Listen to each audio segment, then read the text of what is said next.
que se prece que de actuar cumprindo fielmente a finalidade que se lle recoñece ao Consello de Contas na súa lei constitutiva, que recordo establece, abro comillas, que é un órgano de fiscalización externa das contas e da xestión económica, financeira e contable, exercendo a súa función en relación coa execución dos programas de ingresos e gastos do sector público da comunidade autónoma. Pecho comillas. É a primeira vez na historia do Consello de Contas de Galicia, un órgano estatutario creado en 1985 e que, polo tanto, o vindeiro ano cumprirá 40 anos de existencia, que un dos seus conselleiros pretende facer sombra ao conselleiro maior, a persoa que ostenta a representatividade do Consello de Contas e que, segundo se recolle no propio regulamento do Consello de Contas, é quen debe informar tanto ao Parlamento como públicamente das actividades do Consello. Pero que tamén resulta rechamante, no caso concreto deste conselleiro, é que incluso pretenda esconder as súas críticas ou valoracións públicas identificándose como administrador civil do Estado, rexeitándose ao actual desenvolvemento profesional como conselleiro de Consello de Contas. Nos consideramos injustificado que esta persoa este a utilizar o seu cargo no Consello de Contas, co que lo supón, por certo, de acceso a información privilexiada por parte de entidades públicas e privadas para a promoción persoal ou a utilización partidista, polo que exiximos que se ateña ao recollido tanto na lei como no regulamento do Consello de Contas e deixe de utilizar e servirse deste órgano con fins persoais ou políticos para os que non foi creado. Xa para rematar, quixera facer unha primeira valoración tamén dos orzamentos da Xunta de Galicia para 2025, á espera de que mañá se entreguen oficialmente neste Parlamento galego. Fronte ás críticas permanentes e sin sentido dos grupos da oposición para as contas da Xunta, están as cifras reais deste orzamento. 3 de cada 4 euros que a Xunta manexe o vindeiro ano serán para gasto social, é dicir, para sanidade, para educación, para políticas sociais e para emprego. E creo que esta é a mellor demostración de que o máis importante para o goberno que preside Alfonso Rueda é a atención ás necesidades dos galegos, ás necesidades reais dos galegos. É un dato que considero fundamental para botar abaixo un mantra da oposición. Estamos diante dos maiores orzamentos da historia de Galicia, pero cunha previsión de endebedamento cero. Galicia continuará un ano máis coa súa liña descendente da débeda pública ata fixala o vindeiro ano no 14,1% do Produto Interior Bruto. Pero, iso sí, mantendo as rebaixas fiscais que gozan neste momento os galegos e incluso incrementándoas nos impostos de sucesión, conseguindo que 2 de cada 3 herdanzas non teñan que tributar, e no imposto de transmisións patrimoniais co obxectivo de fomentar a posta no mercado de vivendas adicadas ao aluguer. Na nosa opinión, pouco se pode dicir en contra destes orzamentos e a vos seguro que o propio conselleiro explicará mañá polo máis miúdo neste Parlamento, calando así moitas bocas cunhas contas que incrementan os investimentos nun máis do 5% ata chegarse aos 1.300 millóns de euros. Todo isto, por suposto, se non decide o conselleiro vir mañán ao Parlamento en tren, visto que é unha auténtica lotería que primeiro consigas coller un tren en hora e despois que deas chegado ao teu destino. Como no día de onte lle aconteceu ao propio presidente da Xunta de camiño cara a Madrid, véndose obrigado a aprazar o compromiso que tiña de participar nun acto con estudantes.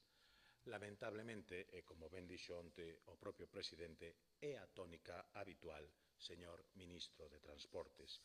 Un ministro de Transportes que para o BNG e ao mesmo tempo é o demo cando apoia en Galicia a súa reprobación por afirmar que o tren vive en España o mellor momento da súa historia, pero parece que se volta santo cando o seu único diputado en Madrid rexeita a mesma reprobación ao ministro no Congreso coa excusa de que é parte dunha campaña de desgaste do Partido Popular cara ao goberno de Pedro Sánchez. Debe ser que aquí en Galicia o BNG si forma parte desa campaña de desgaste. Eu, polo tanto, lle pediría aos señores e señoras do BNG un pouco de sentidiño, porque parece bastante razoable que o que vale aquí en Galicia tamén debera servir en Madrid. Ou é que, tal vez, o seu galoísmo só vale cando teñen en fronte ao partido popular e se dilúe cando lle falan castelán en Madrid ao Partido Socialista e teñen que poderse do lado dun goberno que defenden e apoian a pesar de que día a día se este rindo e desprezando a todos os galegos. E pola miña parte non teño moito máis que engadir, simplemente poñerme á súa disposición por se hai algunha aclaración ou pregunta que queiran formular sobre estas cuestións ou sobre calquera outra. Perdón, sobre? Sí.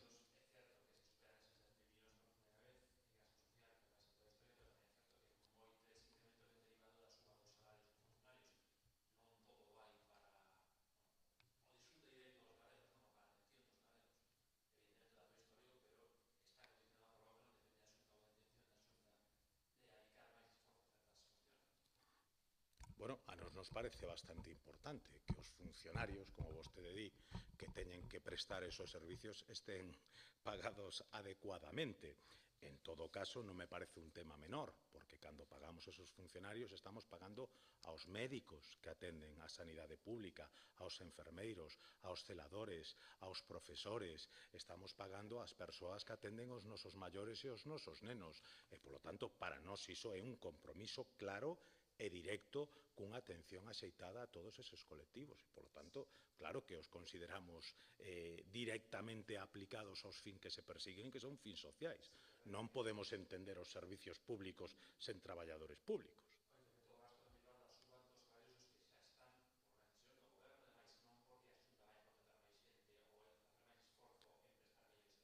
No, perdón.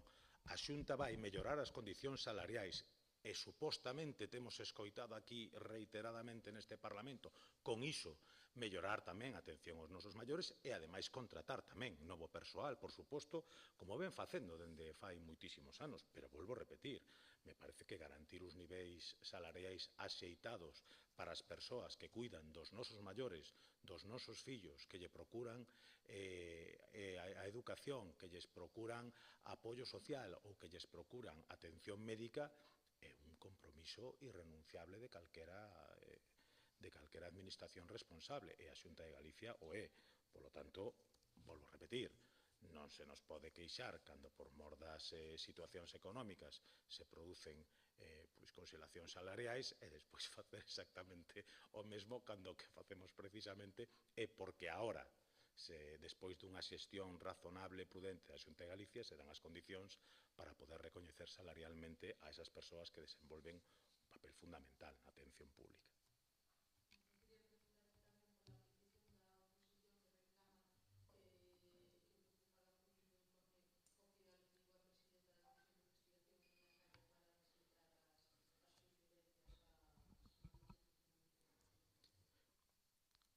A min hai reclamacións que non deixan de sorprenderme.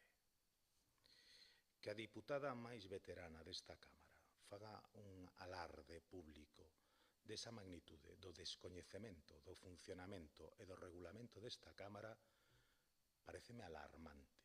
Paréceme alarmante. En primeiro lugar, porque xa coñecen o informe, foi explicitado ali pola presidenta da Comisión, non motu propio, senón a instancia e en presencia dunha letrada da Cámara, a que, por certo, finalizada a sesión, se dirixiu a señora Pontón e creo que lle explicou pormenorizadamente cal era o procedimento e por que se facía así. Dito cual, máxima transparencia, nos encantados de que se traslade ese informe. Supoño que unha vez que sexa trasladado, a señora Pontón pedirá excusas e retirará as acusacións que fixo a este grupo de pasar ao rodillo, recoñecendo que efectivamente son os servicios da Cámara o que di que algunhas das súas suxestións e achegas non se adecúan ao regulamento da Cámara. Entonces, toda a vontade de transparencia e inmediatamente despois espero que unha petición pública de disculpas por facer falsas acusacións a este grupo que se limita a aprobar as normas seguindo o dictamen e a opinión dos servicios xurídicos da Cámara. Por certo, no noso caso, como fixemos sempre, e no noso caso exactamente as mesmas normas cando nos tocou ser fiscalizados que cando nos tocou ser fiscalizadores. Tal vez outros serían os que teñen que explicar por que cando lles toca nun ou noutro lado intentan variar esas normas que en principio lles parecía moi ben cando eran eles os investigados.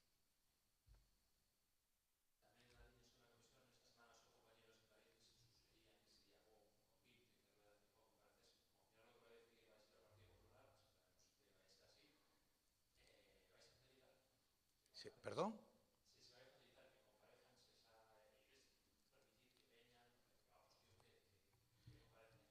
Eu creo que xa respostei en distintas ocasións esa cuestión.